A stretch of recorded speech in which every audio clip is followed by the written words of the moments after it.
Wonderful to have you here. I'm David Hiller, the president of the McCormick Foundation, and I want to thank all of you for taking time out of what I know are really busy December schedules to come together this morning. This is a very important reason to come together, a very important subject, and I know many of you are leaders of the work, the really important work that has over time helped make Illinois one of the leaders in early childhood education. Now, what we face now in the midst of this fiscal crisis in the state is all that work isn't necessarily permanent. And we can lose ground, we can lose progress, we can lose the leadership if we aren't really careful and focused. That's why the perspective that I think is going to be a very distinctive one that we're going to hear from Professor Heckman today is so important in thinking about what we do or don't do in terms of preserving the work that's been done in recent years. So to introduce Professor Heckman is a really good friend of mine. You all know him. He's a great business, civic, and philanthropic leader. And fortunately for all of us and for the work in this field, JB and MK Pritzker have made the work to develop quality care and education for our youngest citizens one of the main focuses of the work of their foundation. It is a great thing for all of us in Illinois that they've done that, so I'm going to introduce you to my friend JB Pritzker. JB?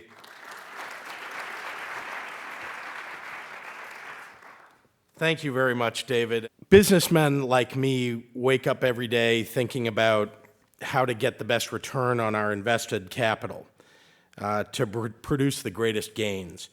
And that notion of return on investment is also critical in the philanthropic world, and even for the nation as a whole. If you think about it, right now, and right here in the aftermath of the Great Recession, more than ever, all Americans are asking ourselves how we can make the most of the limited resources that we have. You know that our most valuable resource is people, and it's smart people with character. Smart people with character build lasting enterprises. It was smart people with character that built this country. And that brings up a crucial question. If bright, ethical, hardworking people are the ones who make the biggest difference, then how can we produce more smart people with character? I actually found someone with a compelling answer to that question. Almost exactly 10 years ago, Professor Heckman won the Nobel Prize in Economic Sciences. And in his Nobel lecture, Jim's lifelong mission came through clearly. The rigorous use of data and analysis to generate better economic investments and a better quality of life. Scientific method in pursuit of public concern. It is that mission that has brought him to an unusual place today. He's a University of Chicago supply-side economist who is a strong advocate for investment in early childhood development. Private investment and public investment. Professor Heckman's head for numbers has proven that it pays to have a heart for people, especially in their earliest years. Today, you'll learn about human capital development, its impact on our economy, and how we can create greater opportunity and achieve better fiscal discipline. In short, we'll see that the first 5 years of life strongly influence later achievement, health, and productivity for everyone. Investing in early childhood not only improves lives, but helps reduce government budget deficits and strengthens the economy. On the deficit side, early childhood education can result in significantly less government spending on later back-end efforts to address skyrocketing items like remedial education, incarceration, and healthcare spending. At the same time, early childhood education can power significant economic growth. Specifically, Professor Heckman will share insights regarding two key sets of personal skills. The first is cognition.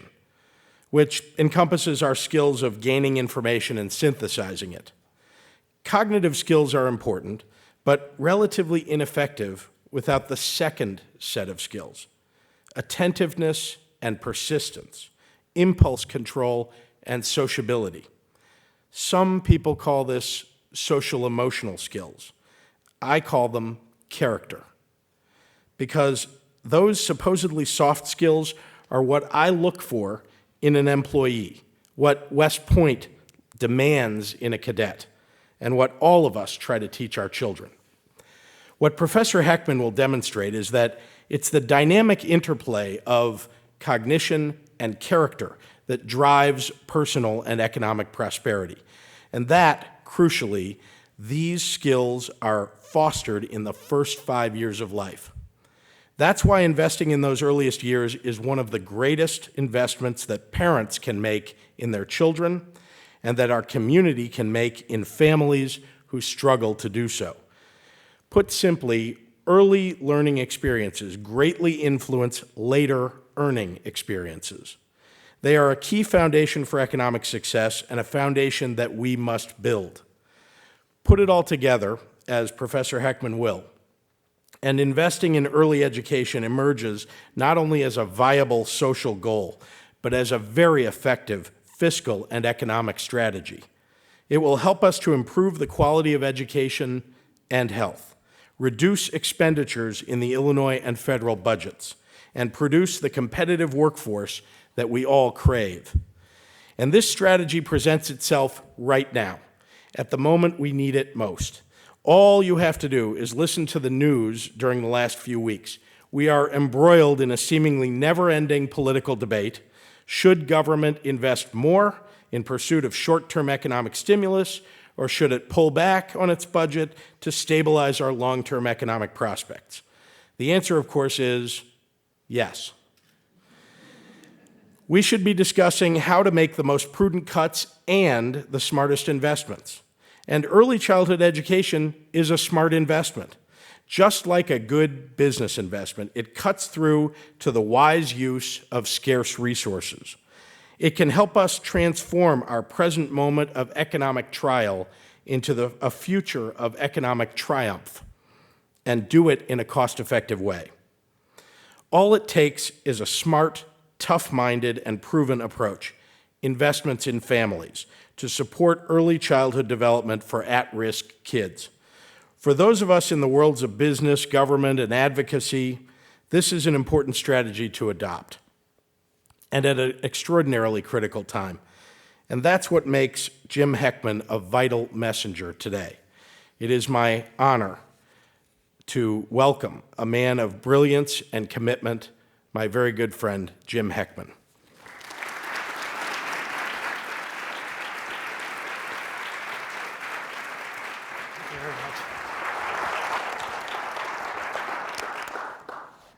I want to thank David Hiller and the McCormick Foundation for hosting this event and supporting my work.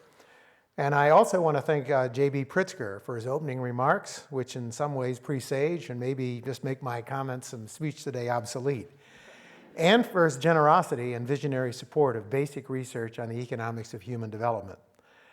He has founded at the University of Chicago, the Pritzker Consortium, which is continuing to develop the evidence and the data to make this case that I'm talking about today as solid as it is. So let me sound a few themes in this talk. And I would first of all ask the question, do we have the courage to meet the challenges of the times? If we look at the American economy now and the American society now, we face enormous challenges. The economy is stagnant, unemployment is high, and the prospects for growth in the near future appear to be dim. And we all know that there are massive deficits at all levels of government as revenues fail to keep pace with established commitments in slack economies. Meanwhile, we also know that these commitments are continuing to increase. Pensions and wages of public employees, health costs, Social Security, retirement funds, and defense spending. As persons of all political persuasions acknowledge, these forces are producing a situation in American society where we're unable to finance socially and economically productive infrastructure, roads, schools, airports, and investments to improve our schools and workforce. Now, we also know that social and economic inequality is increasing, as is just fundamental uncertainty in the society. And the American society over the last 30 years is becoming increasingly divided, somewhat polarized, and politically unstable. Witness the wide swing in the majorities in the House, the U.S. House of Representatives, over the past 4 years. And what are the factors that contribute to this? Well, we know, and it's very well documented, there's been a stagnant growth in the wages of most workers except for the most skilled in the U.S. economy. And over the past 30 years, there's been a decline in the real wages of the least skilled.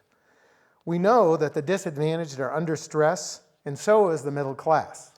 Housing, for example, which is the principal asset of most Americans, is in trouble, the housing market. 30 to 40% of all mortgages currently are, quote, underwater as housing prices continue to decline in many markets.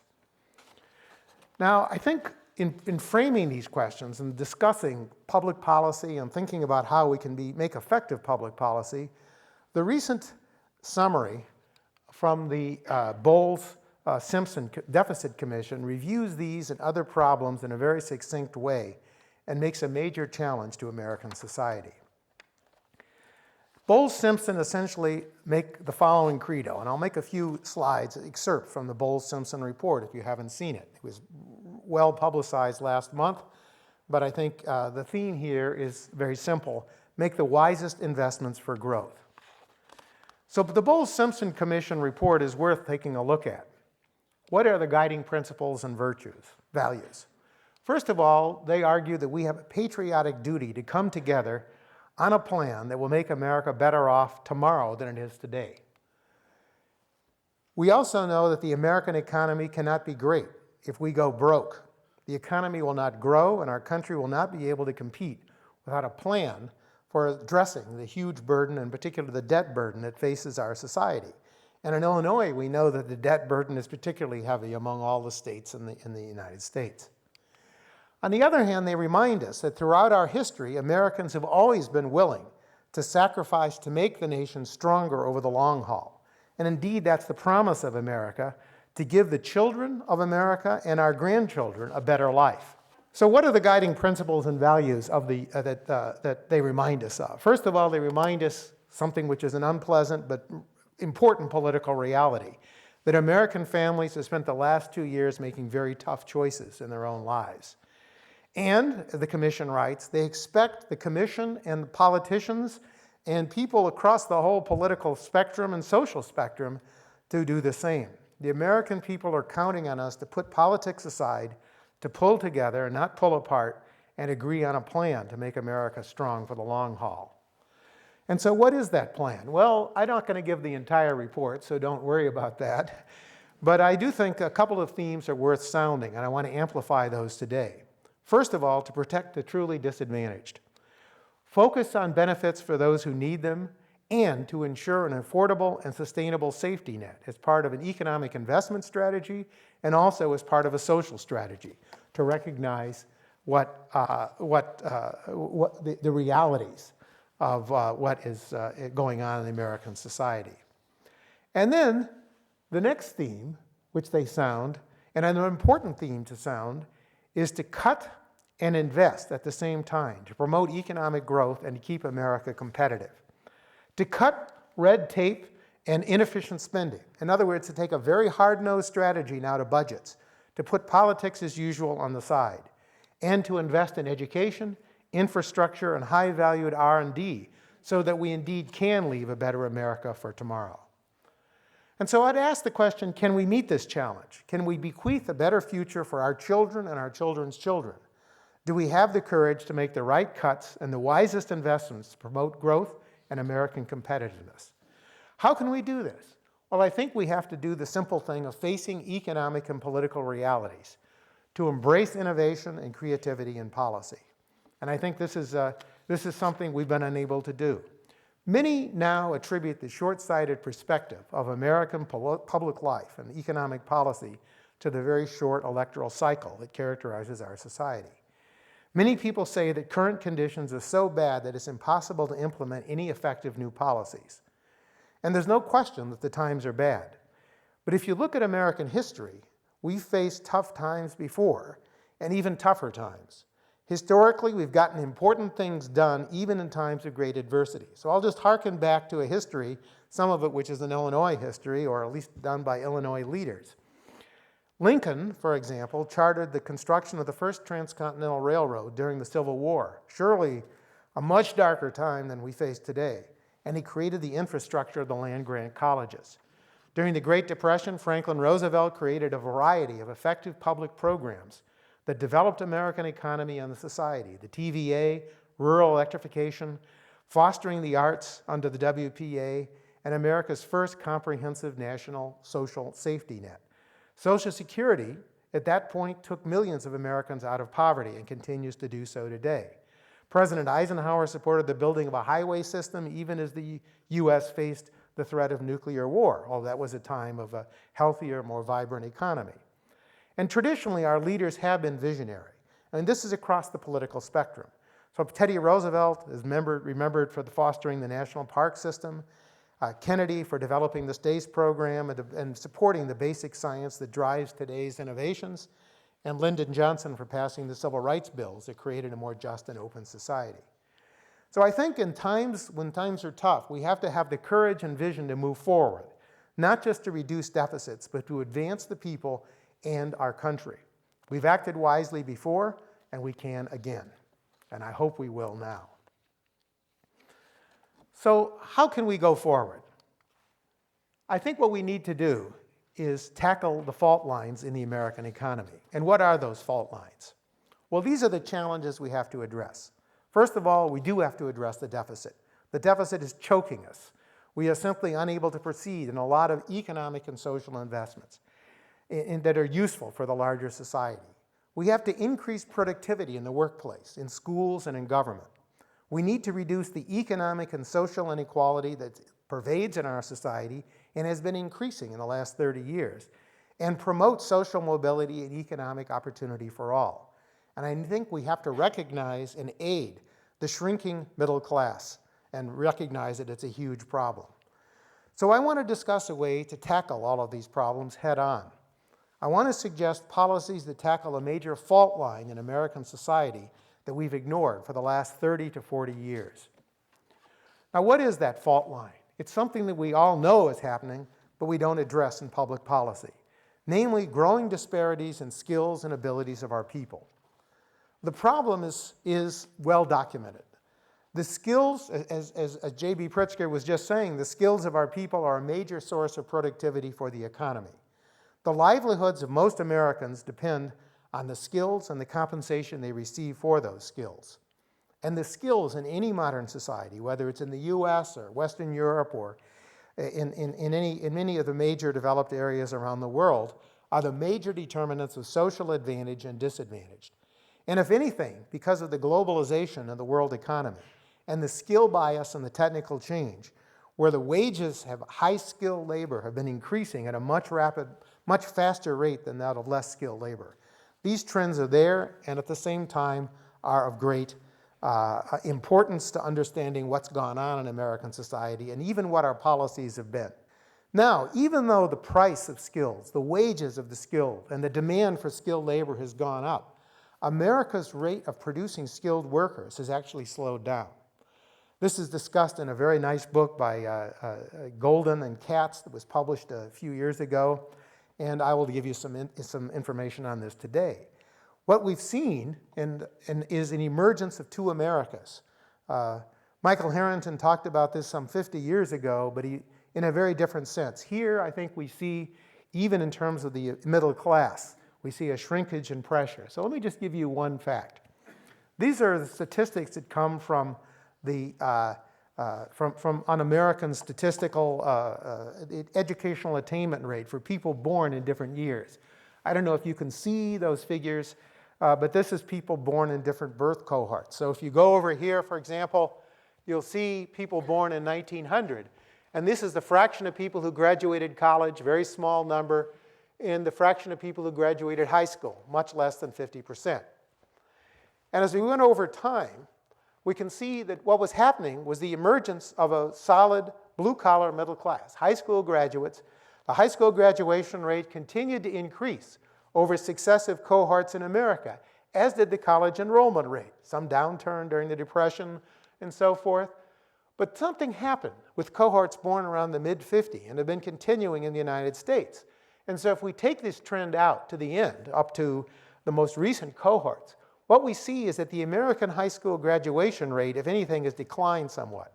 It hasn't fallen precipitously, but it has not kept pace. And at the same time, we've had more people graduating college. And so if you look at those graphs, they come together. What's left, that middle, is basically the blue-collar middle class, I'll call it, which has traditionally been the core of American society, or a core, an important part of American society. So what's happening simultaneously in American society is more people going to college, a greater affluence. The New York Times had an editorial a couple of days ago based on Piketty and Saez's very important series of studies showing widening inequality, massive increase in inequality in American society. At the same time, we've had an emerging underclass, and we've become a different country in the last 30 years, and our policy has not recognized that. So growing inequality in incomes and social inequality have produced a level of inequality in the United States that's on par with that of Mexico. You wouldn't have said that 30 years ago. So the standard measures of inequality have actually increased. And society, we now have two societies. We have society that is sort of out of sight and out of mind, and one that is not out of sight when you think about many social problems. Now, American public policy has ignored this fundamental source of inequality. And there's a brilliant book written by an economist at the University of Chicago, not me, but by a person at the Booth School of Business named Raghuram Rajan. He has a great book called Fault Lines, and I really urge you to take a look at it. It's a great analysis of the entire financial crisis in the last few years.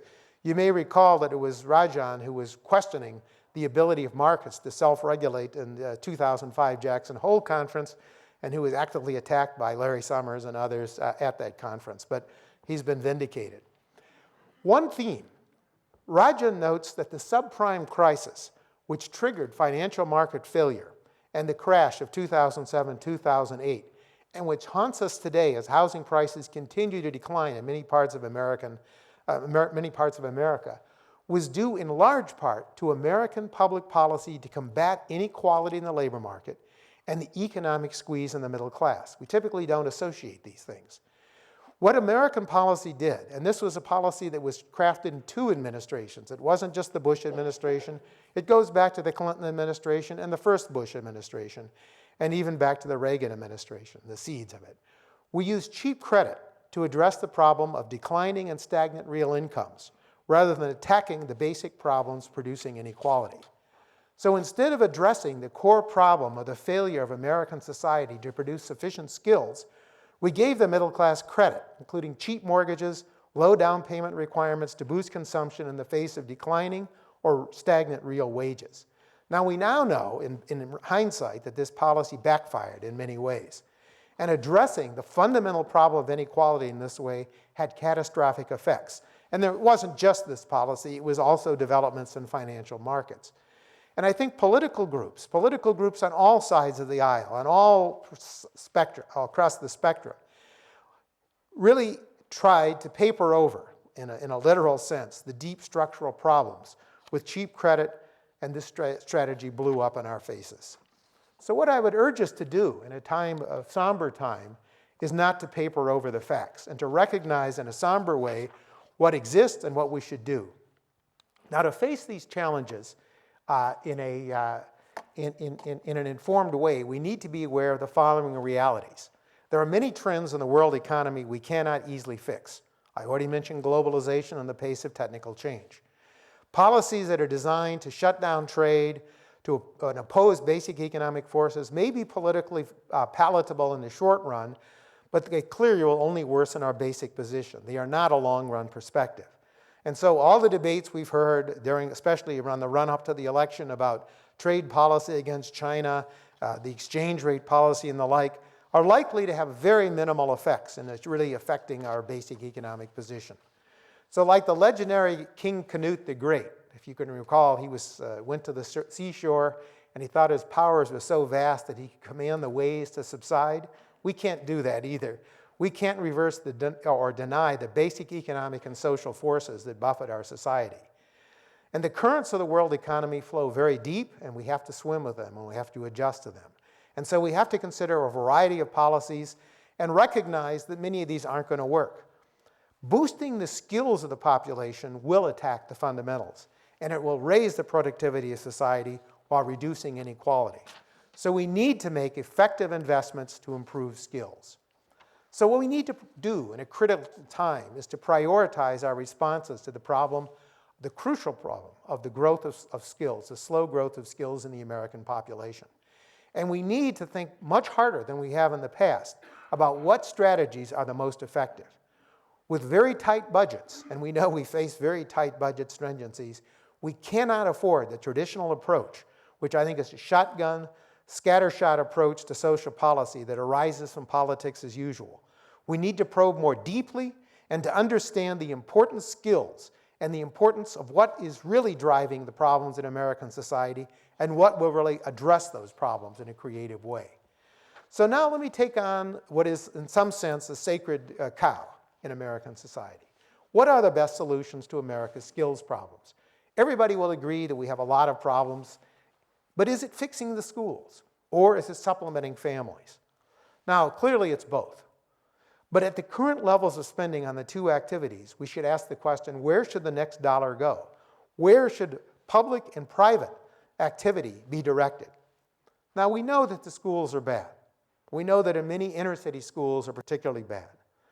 But we also have learned from a large body of evidence that one of the best ways to fix the schools is to supplement families to fix the schools. Since the Coleman report, written back in the 1960s, there were two great reports written on social policy in the United States in the mid-60s. One was the Moynihan report, and the second was the Coleman report.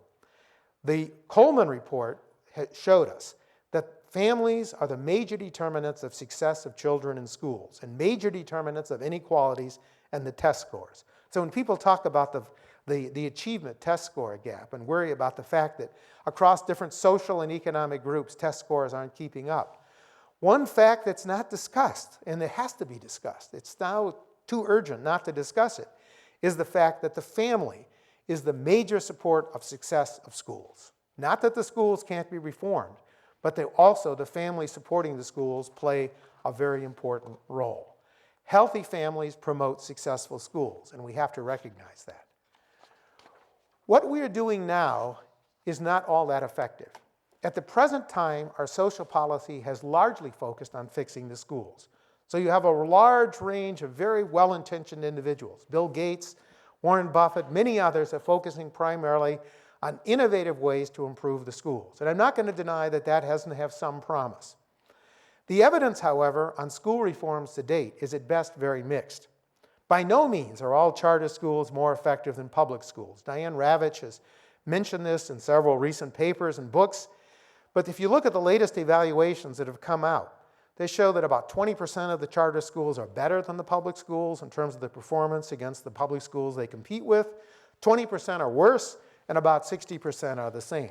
There's no panacea. So there's no doubt that we can do better in improving our schools. But if we go back to the wisdom of the Coleman report and a vast body of scholarly literature that arose after that, fixing the schools by hiring better teachers, monitoring them, reducing classroom sizes, improving access to internet are unlikely to be enough. And in fact, a lot of evaluations I'll talk about in a minute. But families on their own and an interaction with school have to be recognized as the major producers of skills. And we also have to recognize an unpleasant truth, and that is that the gaps in the abilities that play such important roles in determining diverse adult labor market and social and health outcomes open up very early. And let me show you a very striking graphic. This is a study, this is one of many that I could show you, but I won't show you all those, I promise you. I'll show you one. This shows you achievement test scores by age of the child, and this is across the population. This is not a black-white or Hispanic-white. This is across the population, simply looking at the education of the mother. So we look at what the test scores are. The actual meaning, the axis on the scale, the y-axis, the up and down scale, is basically just a measure of a good test score. So the higher the score, the better. Now, if we go across the educational groups, what we'll see is mothers with some college, well, their children do well, but not quite as well. High school graduates, less well. And if we go to high school dropouts, less than high school dropout mothers, what you find is the test score gaps are very substantial. But the most important thing to notice is that the gap that's present at age 18, that affects a lot of who goes to college and who doesn't go to college, that affects a lot of results in American society. Those gaps at age 18 are also there at age 3, which is about the most earliest age where we can really talk about child cognition in any kind of honest way. And so what we have to understand is long before these children are entering school, the achievement test scores are basically very wide across social classes. And what we also should see is the near parallelism of those lines. And what does that mean?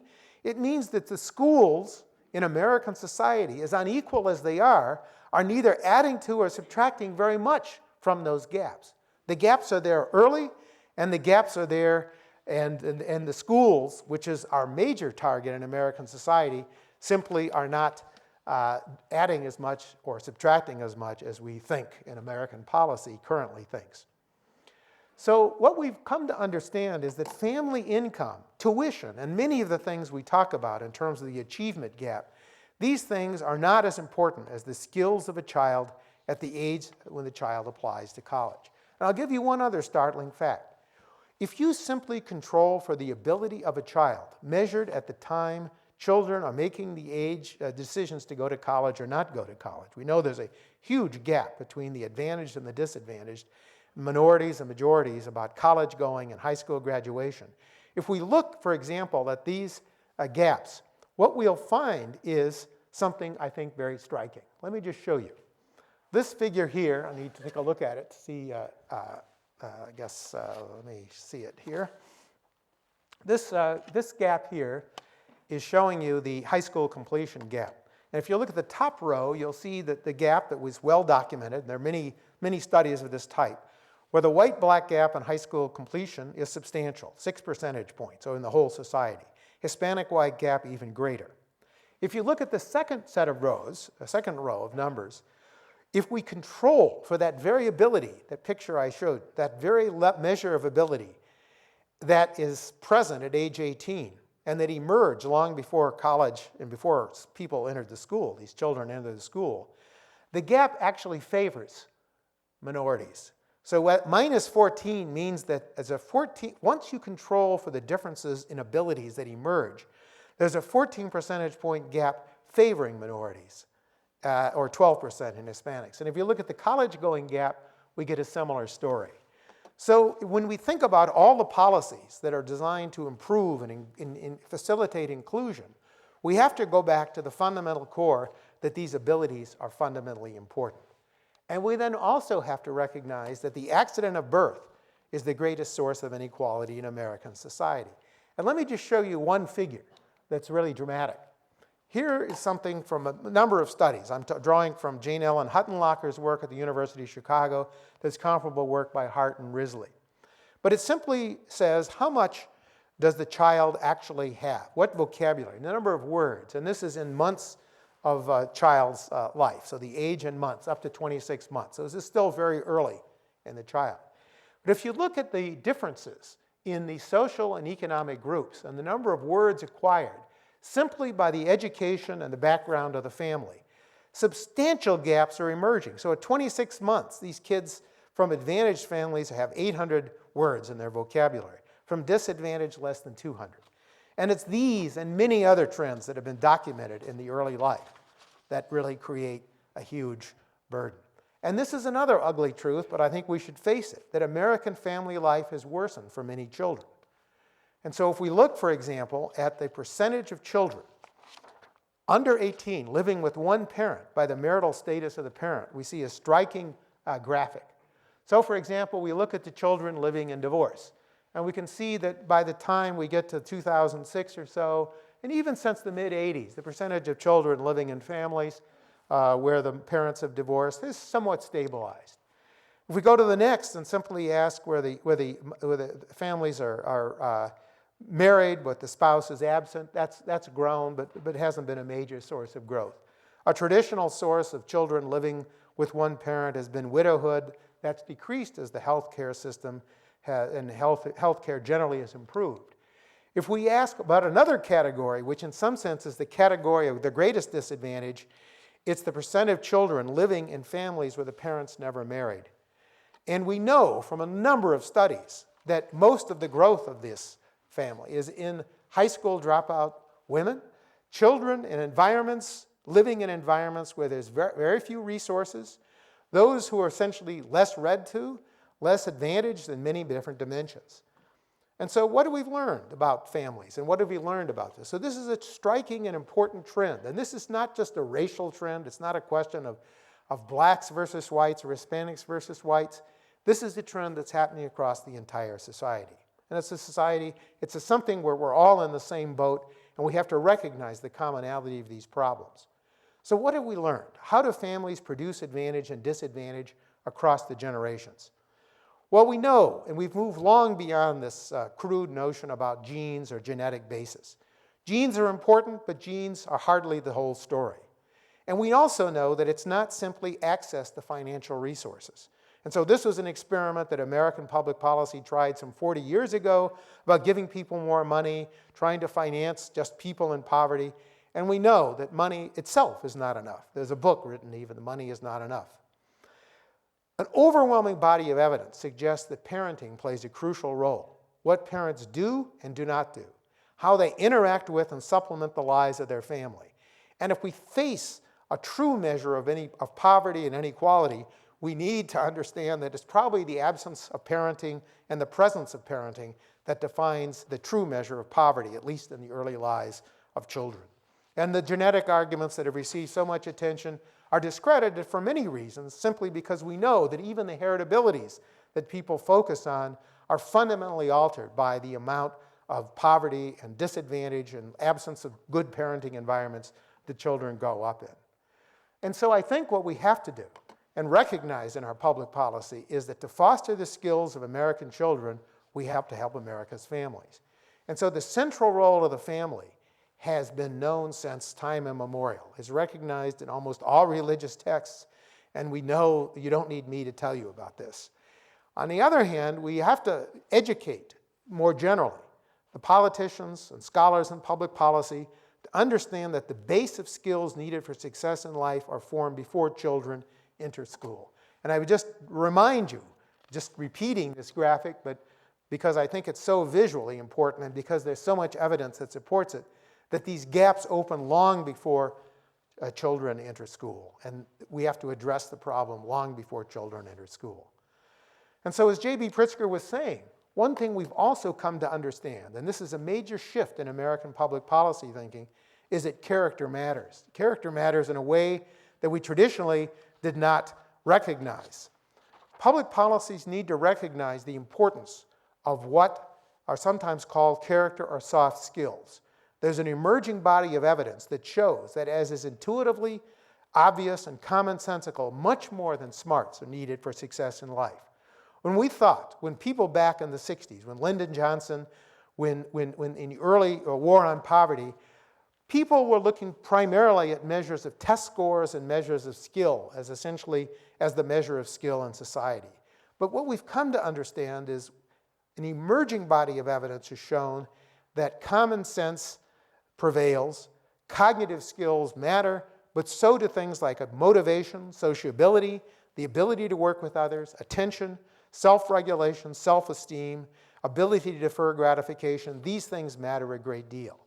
And what's happened since the 1960s is the evidence on soft skills has become very hard. Soft skills matter, they can be shaped, and they're strongly predictive. So we see, for example, that employers, as J.B. Pritzker was saying, many employers look very closely at these soft skills. An entire industry has emerged predicting who has these traits and who doesn't. And along with cognitive skills, they determine success in school, in the labor force, and in life itself. And we need to move beyond the notion that it's simply a matter of test scores, especially No Child Left Behind test scores. Let me give you an example about the relative importance of education and the importance of the early years. Now we know that the more educated earn more, they work more, they have better health, and they have better healthy behavior. This is very well documented. And I'll just draw on a recent study that I've done at the University of Chicago with Gabriella Conti. And this shows you, separately for men and for women, the disparities in education. So people who get an education, this is basically a high school degree, earn more, and there's no question about that. We also know that their employment is greater. We know that their use of healthy activities like exercise, measures of obesity, measures of fair and poor health and depression, all are related to education. But the question is, how much of this is due to the education itself? Education plays a role, but also it turns out that education stands in part, for factors formed before children enter high school that also predict education. And so in a recent study with Gabriella Conti, we completed at the University of Chicago, we got a very interesting decomposition where you can actually say how much do the early life factors, so these are the same graphs I showed you before, how much do the early life factors matter and how much does education matter? Well, education plays a very important role. And so fostering education is important. But the early life factors are contributing a great deal. And so it's both. And it's working together. It's the symbiosis of these two policies, not the notion that we should only look at the schools or only look at early life conditions. Now, I think we need to understand in addressing the question of family policy that we move beyond the rhetoric that marred a lot of the discussion some 20, 30 years ago. We don't want to blame families. It's not a question of blame. The current policy approach that's likely to be highly effective, that is shown to be effective in pilot studies, is not to blame the families, but to supplement them and help them achieve better outcomes. So how do we aid struggling families? That's what we need to think about. And how to produce an effective child policy, which is an effective skilled policy. And so for years, we've had proposals. I mean, thousands of years. You can go back to Plato and the Republic. And Plato and countless others across the years have talked about getting rid of the family. They've recognized the important role of the family, and the idea was take the kids away from the family and basically put them in some orphanages or give them some kind of equal treatment. I think we move well beyond that. We have to recognize the dynamics of skill formation, the importance of engaging and involving the family. We need to know the biology and look at the biology and neuroscience that show that skills beget skills, that success breeds success.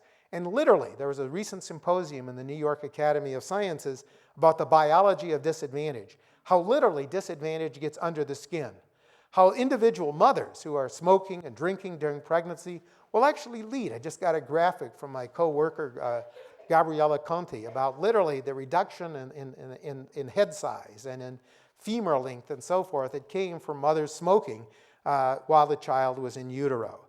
What we've come to understand is that disadvantage gets under the skin and retards the development of children. So we need to start not even at birth, but before birth. We do have effective programs that have been proven to work. We should expand and improve on them. The peri and abecedarian programs have been well documented. I'll show you one figure from that. Parental coaching, home visitation programs, and programs like EduCare that have been patterned closely after the abecedarian program have worked. I haven't been personally engaged in evaluating the long-term follow-up of the peri-preschool program. That's a modest program. It by no means establishes the best practice that's out there, but it's one that shows with a modest intervention, 2.5 hours a day, 5 days a week for 2 years, disadvantaged children show real benefits where we can randomly assign children to treatment, randomly assign them to control, follow them over their lifetimes. They're now 50 years old. And we can ask, what is the rate of return on the investment? And it shows up in a variety of different ways in terms of reduced crime, increased earnings, greater participation in society. So if we compute the rate of return, which is exactly what any good entrepreneur will look at, what any good society should look at, the rate of return has been estimated to be between 7 to 10% per annum, which is much higher. Well, which is higher, I shouldn't say much higher, but it's higher than the rate of return on stocks in the American economy between 1945 and 2008. I take the meltdown out of that. So even during the favorable time, during the run-up in the late 90s and early part of this century, we can still see you get a rate of return that's higher. And how do these programs work? They work because they start early, they supplement the family life, they work with the family. They don't replace the family. They produce high levels of cognition. But exactly following on the theme that J.B. Pritzker said, what's the main mechanism of success of these programs? It's through the formation of non-cognitive skills, through the social and emotional skills that are so important. Virtually, the IQs, these people aren't any smarter, yet they're more engaged. Not smarter in the sense of IQ. They're smarter in the sense they have better achievement test scores. They're smarter in the sense that they actually control their lives and so forth. So what we've learned, and I think public policy has to do this, and it's more urgent now than ever, is to start at the beginning from birth to 5. To understand the importance of the early years, to understand the dynamics of skill formation, which is based on a lot of recent studies, that the dynamics of the skill formation process have shown us that more motivated and healthier children are better learners, that there's a dynamic feedback in this process. And I'll show you an example of this dynamic, which I think has to be recognized. That it's not a question of saying we're going to foster this skill, or we're going to foster just health, we're going to foster just cognition, or just years of schooling. There's a symbiosis, a dynamic interaction between these different types of skills, how the skills enhance each other. And so higher achievement leads to higher wages, better health, and generates revenues in the larger society. So I think we have to understand this. And the theme has to be, again, if we think broadly and we think historically about where America has really done and made and been bold, is we have to think about prevention. We have to think about building a group of excellent people, citizens for the next generation, not remediating problems. And here I think we have to really do a hard-nosed calculation. The logic of the plan is prevention, not remediation. If parents support their children and engage with them, as I think is an essential part of success of any school system, they're going to learn more at school, they're going to engage in society more. The early years are very important, and the remediation strategies that we've tried, and we've looked at a lot of these strategies in American society, however well-intentioned, the fact of the matter is they've been much less successful. So let me give you a graphic, which some of you I'm sure have seen before, but I will show you, just kind of talk you through this. So we have done a lot of studies. And as J.B. Pritzker was saying, in my own research, I've investigated the productivity of various kinds of skill enhancement programs across the life cycle. And so if we look, for example, at where the return per unit, the first unit of dollar is invested, where in the life cycle do we get the highest returns, we have a priority. So programs targeted towards the earliest years have very high returns. Preschool programs, schooling, and job training. Now, what's the dynamics of this? Why does this happen? Well, it's very simple, the logic of it. It's like the logic of growing a tree or building or creating a successful garden. You create the base that then leads to later success in life. And so what we've seen is, because of the dynamics of skill formation process, that later life remediation programs, if we get children who are disadvantaged, who have very poor attitudes, who have very low levels of ability, and we try to tackle those, as we have with many job training programs, with a lot of remediation programs, with special education programs, that we typically are fighting. We're swimming upstream. It's difficult. Much more difficult than if we take a child in the early years, motivate the child, and engage the child. And I would argue that this program, this graph here, really suggests strongly the way we have to reprioritize our thinking. Right now, even without adding another dollar to the budgets, which are already shrinking because of the huge deficit problem, we have to reprioritize and understand that a lot of the sacred cows of politics, the job training programs and so forth, I've done a lot of work. In fact, my earliest work on this topic was really at the end of the life cycle. Like many scholars coming to work on this question, I was very depressed by what I thought were very poor rates of return on things like criminal rehabilitation programs, job training programs. Not that we shouldn't try to improve those, but the fact of the matter is, if we look at job training programs, the rates of return on those, as they're traditionally structured, are very low. For example, Job Corps, recent evaluation of Job Corps showed that there was no economic benefit for people going to Job Corps, a very intensive program. And this was even though that a lot has been invested. Why? because the skills, the attitudes are very hardened already at the early age. Not that some people don't benefit. Every program benefits some people. But overall, we get much less return than if we go in the early years. Schooling. A lot of economists have investigated the question of what happens if we reduce classroom size? What happens if we put computers in the classroom? What happens if we do this and that? Well, we can certainly improve the schools. But the fact of the matter is, with the reforms that have been put in place, we have found that there have been substantial rates of return sometimes are very, very close to zero. That sounds staggering. So, for example, in a California program put in place some 10 years ago, several economists were engaged in looking at this intervention. And what we found is classroom size was reduced. And as predicted, test scores went up somewhat. But what really went up was exactly the salaries of teachers and the amount of money spent on teachers. And if you did the crude cost-benefit analysis, the rate of return that J.B. Pritzker was talking about, the rate of return on that program was negative. Not the 7 to 10% return, but it was negative. So what we need to do is understand and reprioritize that early childhood programs pay dividends for life. We see savings as early as kindergarten, reduced burdens on the schools. We see savings in the teenage years. We see a direct link to higher adult productivity and self-sufficiency. They reduce crime, and they create a win-win situation for America now and in the future.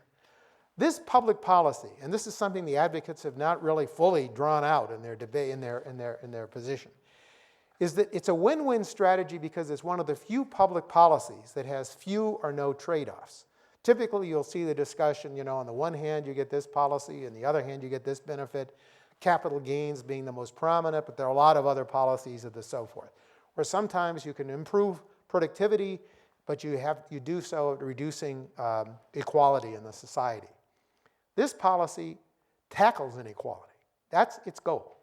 At the same time, it promotes productivity. It has a very high rate of return, and I would defy other competitor policies in the public arena to show rates of return as high as what I showed you for Perry Preschool. And unlike the No Child Left Behind program, which has received a lot of attention and which is up for reauthorization and reconsideration, which focuses only on one of the many traits that matter in life, what this program will do is broadens a focus to think about character and to think about the whole bundle of skills that matter for success in life. So we need to recognize in our public policy, even in our evaluation system, what it is that schools produce. We need to bring efficiency to government, and we need to bring in cost-effective returns that essentially show that will pay off and will be justified. And I would argue, and I have argued here, that investing in early childhood development from birth to age 5 is something we can and should do. So I want to thank you very much for showing up on a cold day in Chicago and getting your attention. I look forward to the discussion that we will have.